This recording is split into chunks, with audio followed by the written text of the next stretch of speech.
সুপ্রিয় শিক্ষার্থীবৃন্দ, আশা করছি তোমরা সকলেই ভালো আছো।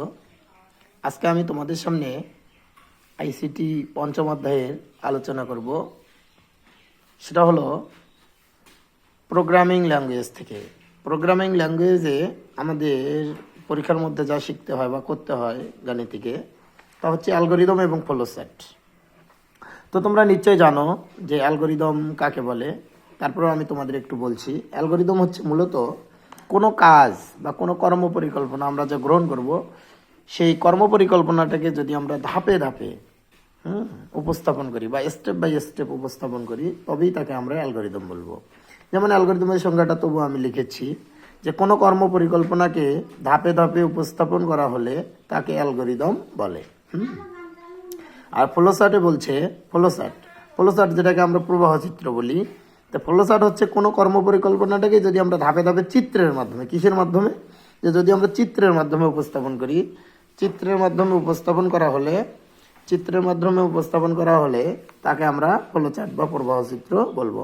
তাহলে কোনো কর্ম পরিকল্পনাকে ধাপে ধাপে উপস্থাপন করা হলে তাকে অ্যালগরিদম বলে, এবং ফ্লোচার্ট হচ্ছে কোনো কর্ম পরিকল্পনাকে ধাপে ধাপে যদি আমরা চিত্রের মাধ্যমে উপস্থাপন করি, তবে তাকে আমরা কি বলবো? ফ্লোচার্ট বলবো বা প্রবাহ চিত্র বলবো। এখন এই প্রবাহ চিত্র বা ফ্লোচার্ট সম্পর্কে একটু কথা আছে। সেটা হলো, আমরা জানি সকলেই যে আমাদের যে অনুক্রমগুলো থাকে ফ্লোচার্টে, সেই অনুক্রম আমাদের হচ্ছে 4টি।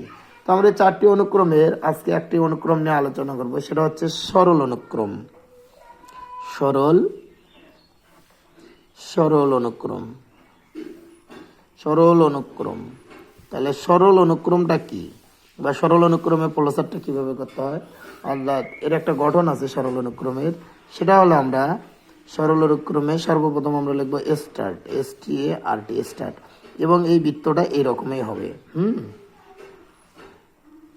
স্টার্ট। এরপরে আমরা যে জিনিসটা লিখবো সেটা হচ্ছে ইনপুট। স্টার্টের পর আমরা লিখবো হলো ইনপুট। তাহলে ইনপুট কি? INPUT, input.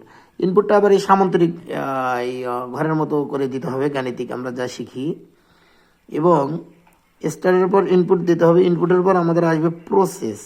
তো প্রসেসটা আমাদের এরকম আয়তক্ষেত্রের মতো। যেমন এখানে লিখবো প্রসেস, PROCESS, প্রসেস। প্রসেসটা আমরা দেবো এখানে। তারপরে আমরা নিচে দেবো হলো আউটপুট। অর্থাৎ এখানে যে সামান্তরিকের মতো ইনপুট হয় এবং আউটপুট একই হয়। আউটপুট, ইনপুট, আউটপুট, এবং লাস্ট যে জিনিসটা দিতে হবে সেটা হলো ইন্ট, মানে শেষ। তাহলে স্টার্ট হচ্ছে আমাদের শুরু। আমাদের হচ্ছে শুরু। ইনপুট হচ্ছে, আমরা ইনপুট মানে কি বুঝি? ইনপুট হচ্ছে আমাদের কোনো ডেটার বা কোনো তথ্যের প্রাথমিক যে উপাদানগুলো, এটা হচ্ছে ইনপুট। তারপরে প্রসেস হচ্ছে প্রক্রিয়া। তারপর আউটপুট এবং ইন্ট। এই যে আমি প্রক্রিয়াটা লিখলাম, এইটা তোমাদের মনে রাখতে হবে যে স্টার্টটা আমাদের এরকম ডিম্বীয় যে হয়, এবং এটা হলো সামান্তরিক। তোমরা জানো এটা হচ্ছে আমাদের আয়তক্ষেত্র, এটা আমাদের সামান্তরিকের মধ্যে, এবং শুরু এবং শেষের ঘরটা এরকম।